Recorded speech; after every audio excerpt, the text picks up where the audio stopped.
오늘 성경은 성경 본문을 이해하거나 본문에 담긴 직접적인 뜻이 무엇인지를 살펴보기보다는 본문의 이야기를 통해서 질문을 가지고 우리 자신에게 질문을 하고 또 어떤 대답을 할 수 있겠는지 스스로 돌아보는 시간이 되었으면 좋겠습니다. 본문의 이야기의 대강이 이렇습니다. 어느 한 사람이, 본문에서는 어느 한 사람이라고 되어 있지만은 마태복음에서는 청년, 이 이야기가 마태, 마가, 누가, 요한의 표현이 조금씩 다르지만은 공이 다 같이 기록되어 있는 정말 중요한 말씀입니다. 많은 교훈들이 녹아들어 있는 그런 말씀인데요. 마태복음에서는 청년이라고 기록되어 있습니다. 또 누가복음에서는 율법교사 혹은 관리라고 되어 있습니다. 또 교회 전통에서는 니고데모라고도 알려져 있습니다. 어쨌건 이 부자 청년이 어떻게 해야 영생 곧 구원을 얻을 수 있는지 예수님께 물어봤습니다. 이 질문에 예수님께서 대답하시기를 21절에 네가 아직도 한 가지 부족한 것이 있으니 가서 네게 있는 것을 다 팔아 가난한 자들에게 주라 했습니다. 그리고 와서 나를 따르라, 이렇게 대답을 하셨습니다. 이 대답에 이 부자 청년이 슬픈 기색을 띠고 근심하며 돌아갔다. 성경은 이렇게 기록하고 있습니다. 이게 이 이야기의 전부입니다. 그런데 이 이야기는요, 많은 것들을 우리에게 생각하게 해주는 이야기입니다. 그래서 짧지만은 마태, 마가, 누가, 요한복음, 사복음서에 공통적으로 기록되어 있는 말씀입니다. 하나하나 살펴보겠습니다. 어떤 사람을 성경은 어떻게 기록하고 있습니까? 부자라고 기록하고 있습니다. 성경에 다양한 해석이 있지만 먼저 우리가 주목하고 생각해 볼 내용은 이 사람이 부자였다는 점입니다. 그가 가진 부보다는요, 그의 환경을 한번 생각해 보겠습니다. 많은 것을 가졌습니다. 한마디로 아쉬운 것이 없는 사람입니다. 어쩌면 다른 사람들이 가지지 못하고 누리지 못하는 대부분을 가진 사람이라고 할 수 있겠습니다. 더욱이 마태복음에서 뭐라고 했다고요? 청년이라고 했습니다. 청년인데 이렇게 부자라고요? 상속받은 유산일 가능성이 대단히 높죠. 세습 부자입니다. 부유한 부모로부터 부유한 환경 속에서 자라온 것을 알 수 있습니다. 그런데 성경이 왜 이것을 강조해서 기록했을까요? 마태복음에서도 누가복음에서도 마가복음에서도 요한복음에서도 그가 부자인 것을 강조했습니다.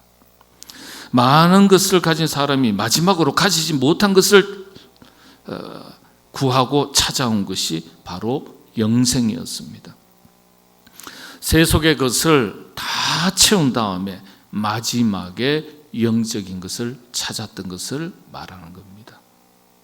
성경이 바로 이 점을 지적하고 있습니다.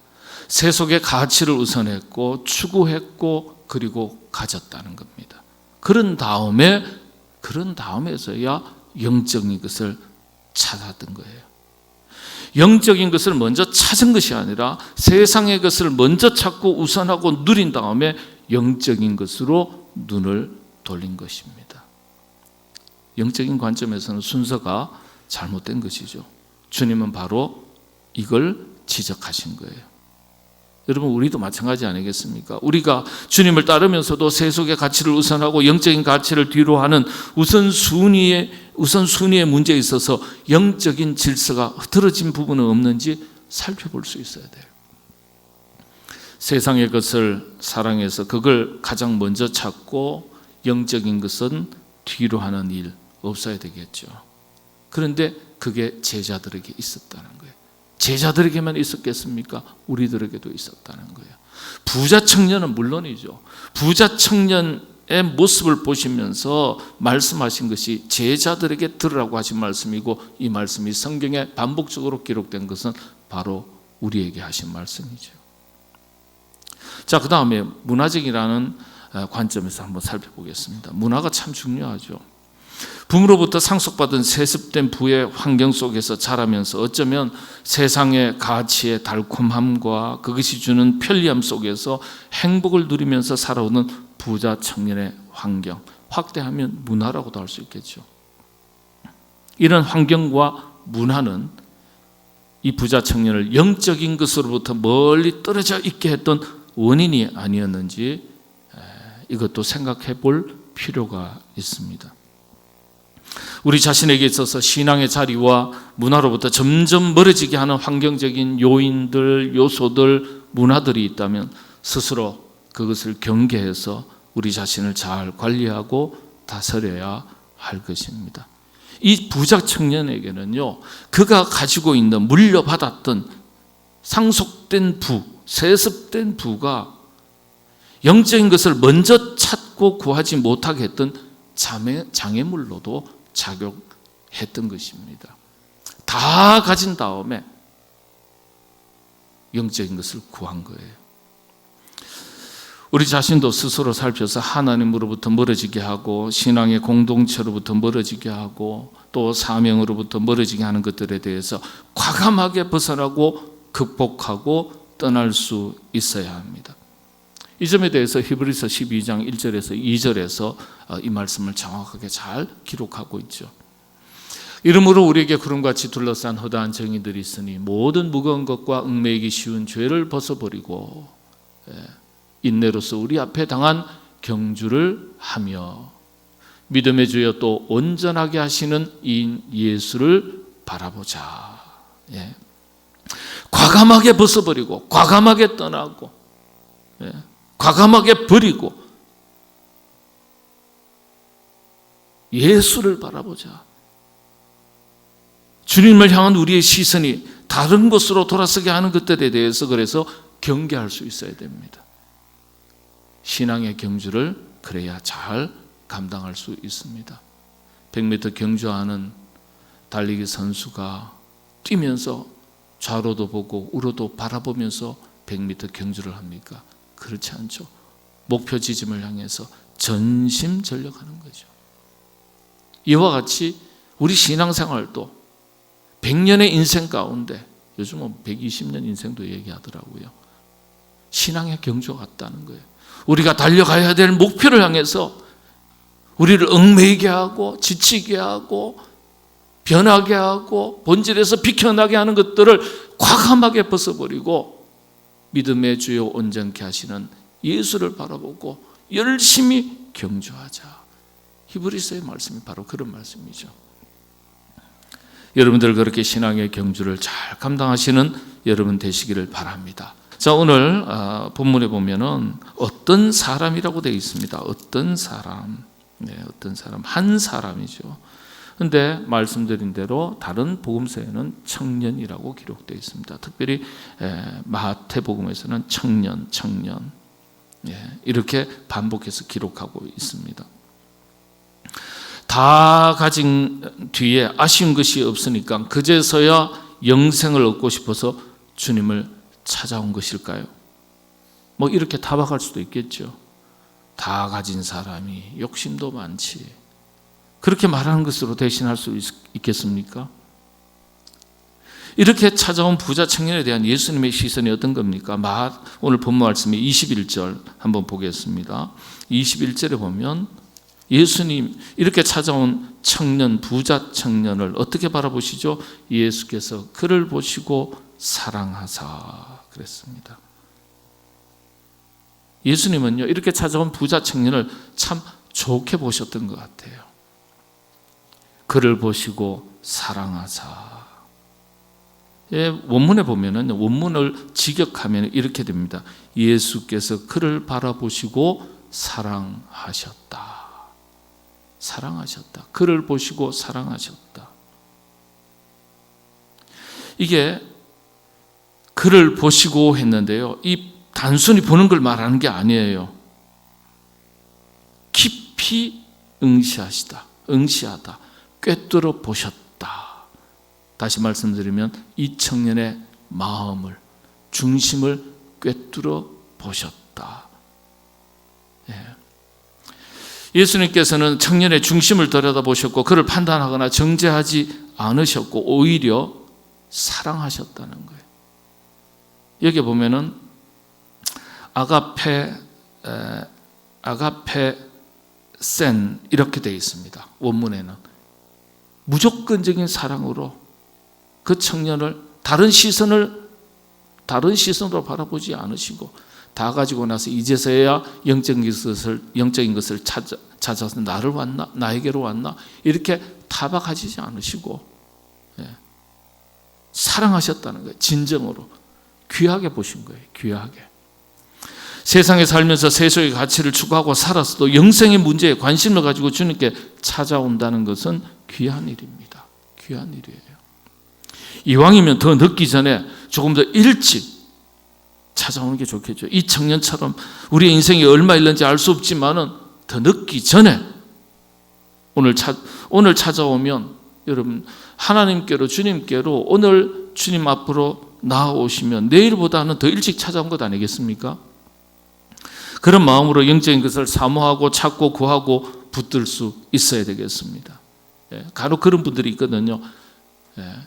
우리 성도님들 가족들 가운데 잘 나오지 못하시는 분들 권면하면 지금은 바빴어요.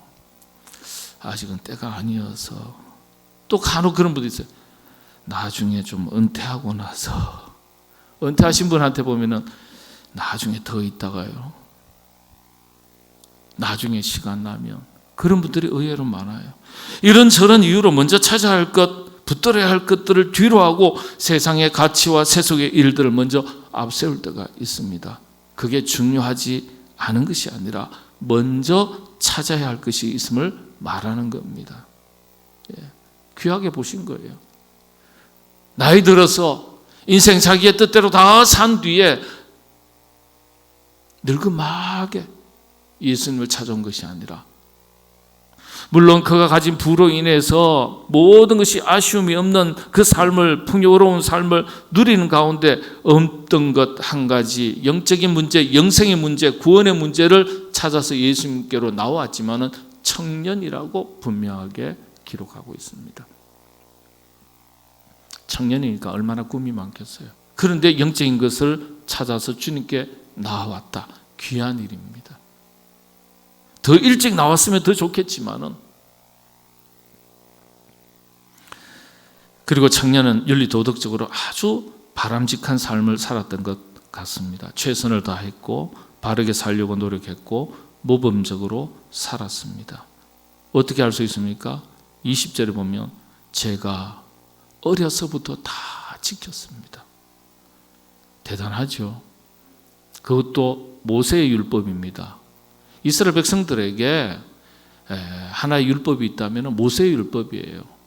이 당시에 복음서에 기록된 이 예수님 당시에 예수님을 메시아로 받아들이지 않았던 이스라엘 백성들조차도 모세의 율법 아래에서 다 살아가던 사람들이었습니다. 십계명을 다 지켰던 사람들이에요. 이렇게 살았으니까 이것만으로도 영생을 얻을 수 있는 자격이 혹 있지 않을까 하는 마음으로 대답한 거예요. 제가 이거요 어려서부터 다 지켰습니다. 착하게 살려고 노력했습니다. 열심히 살려고 노력했습니다. 다른 사람에게 해코지하지 않았습니다. 정직하게 살았습니다. 이 말이에요.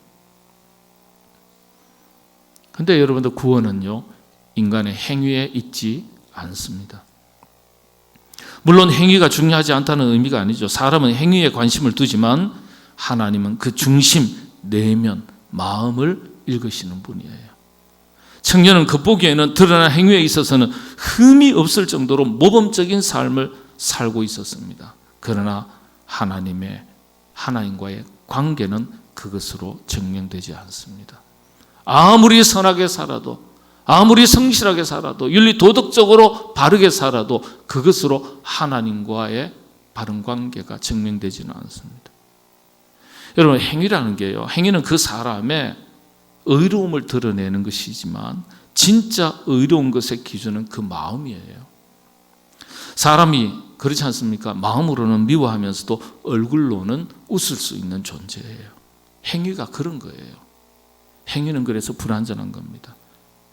행위는 자신의 의로움을 드러내는 수단이 될 수도 있습니다. 다시 말씀을 드리면 마음을 감추고 행위로서만 자신이 의로운 사람인 것을 위정하고 가식적으로 드러낼 수 있는 수단이 될 수 있음을 말하는 겁니다. 우리가 그럴 수 있는 거예요. 겉보기에는 신앙생활 참 잘하는 것 같지만 내면에서는 그렇지 못한 경우가 있을 수 있다는 거예요. 열심히 봉사하고 열심히 신앙생활하고 그 행위적인 측면에서 볼 때는 잘하는 것 같지만 내면이 진짜 그러나 그에 미치지 못하는 경우가 많이 있을 수 있다는 거예요. 내면이 진짜 그러냐 말이에요. 이 점을 지적하는 이야기입니다. 의로움을 행위의 기준을 두는 것이 아니라 마음의 기준을 둬야 한다는 거예요. 내면 마음을 잘 다스려야 하는 것이죠. 마음이 앞서고 그 다음 행위가 뒤따라가는 것입니다. 마음이 선하면 선한 행위가 뒤따르는 거예요. 그런데 행위가 앞서면 이 행위는요, 자신의 의로움을 포장할 수 있는 거짓된 행위가 될 수 있는 거예요. 바로 이 점을 지적하신 거예요. 예수님이 전곡을 찌르신 거예요. 그래서 뭐라고 말씀하십니까? 내면 세계. 청년은 자신의 행위의 의로움을 얘기하는데 예수님은 행위가 아니라 그 내면 세계를 지적하시는 거예요. 내게 있는 것을 다 팔아 가난한 자들에게 주라. 행위로서는 흠잡을 것 없는 것 같아 보이지만 진정으로 하나님을 찾아야 함에도 불구하고 이 청년은 단순히 영생을 얻는 것에만 관심을 가지고 있었습니다.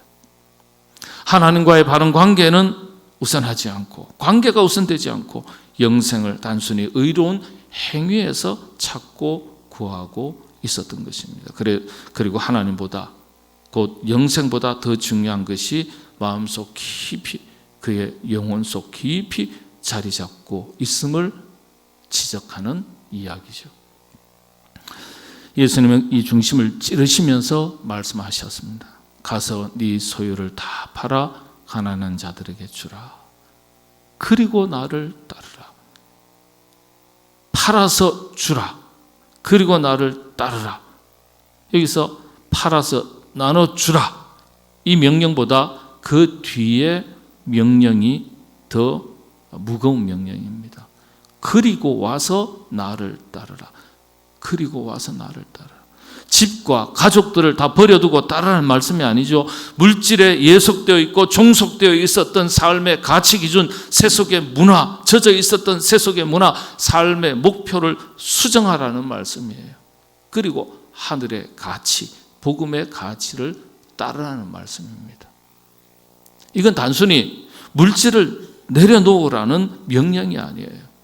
예수님은 이렇게 하라, 가서 하라 그렇게 말씀하시지 않고 그리고 나서 그리고 나를 따르라 여기까지 초청하시는 거예요. 이 부르심에 반드시 한 가지 선행 조건이 있죠. 먼저 물질을 내려놓는 것. 왜냐하면 그에게는 재물이 하나님보다 더 큰 실제였기 때문에. 여기에서 청년이 고민이 깊어진 거예요.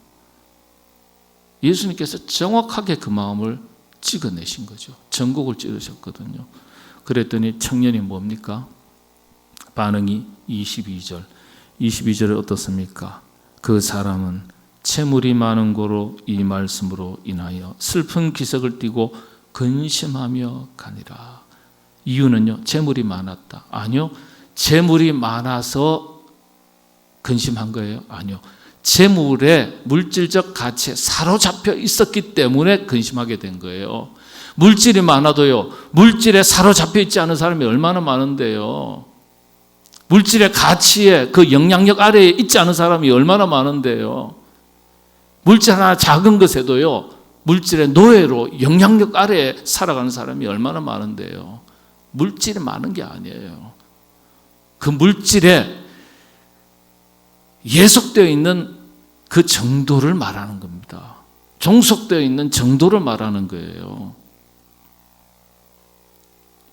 재물에 마음이 많은 고로, 재물에 사로잡혀 있었던 까닭에 이렇게 하는 게 더 좋겠죠.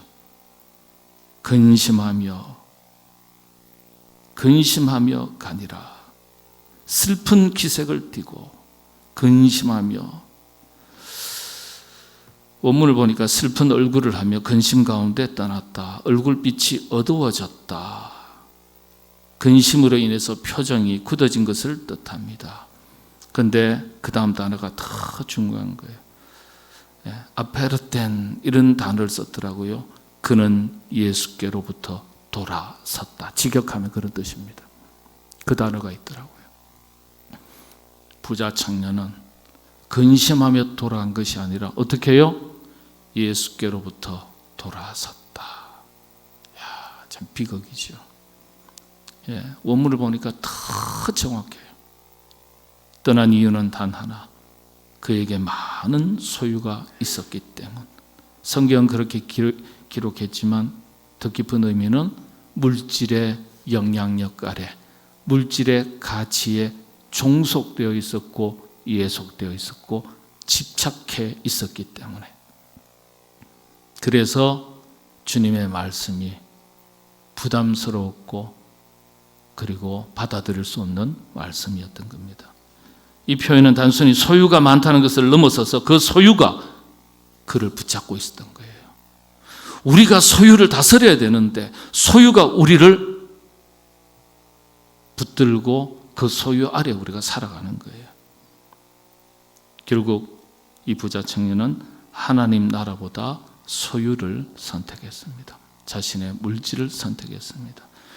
결국 자신을 둘러싸고 있는 세속의 가치, 문화, 환경, 이뿐만 아니죠. 그게 물질일 수도 있고 어떤 사람에게는 자존심일 수도 있고 자신의 꿈일 수도 있고 자기의 경험, 고집, 여러 가지가 될 수 있는 거죠.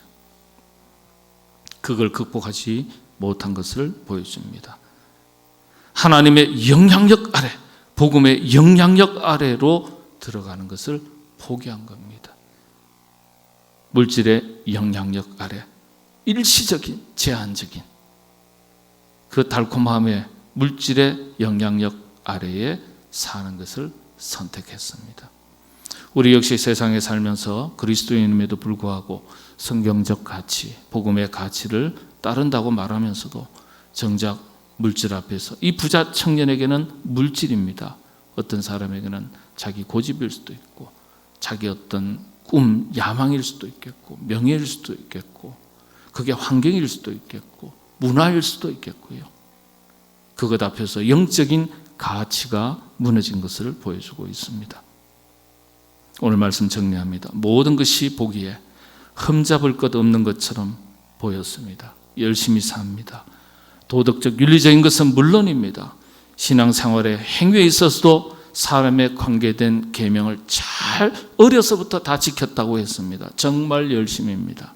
그런데 그 중심, 핵심에는 하나님 아닌 다른 것이 깊이 뿌리 내리고 자리를 차지하고 있었습니다. 드러나지 않았을 뿐입니다. 주님은 이것을 정확하게 집어내셨어요. 그리고 청년은 그 앞에서 무너졌습니다. 다 가졌던 부자 청년이 바로 그 한 가지가 없었던 것입니다. 재물만큼은 결코 포기할 수 없었던 것입니다. 구원의 길을 걸어가는 우리에게 영적인 가치보다 더 우선하는 세속의 가치가 혹 우리 안에 없는지, 부자 청년에게는 이 물질의 가치를 포기하지 못했던 이 한 가지가 부족했다면 우리에게는 영적인 성장과 헌신의 삶, 그리고 보람 있는 그리스도인의 삶을 살아가려고 노력할 때 우리를 가로막는 여전히 부족한 한 가지가 있다면 과감하게 벗어나라고 히브리서의 기자가 얘기하지 않습니까? 끊어내고 버리고 극복하고, 그래서 참 하나님께서 기뻐하시는 믿음의 경주를 잘 감당하시는 저와 여러분, 우리 모두가 될 수 있기를 바랍니다.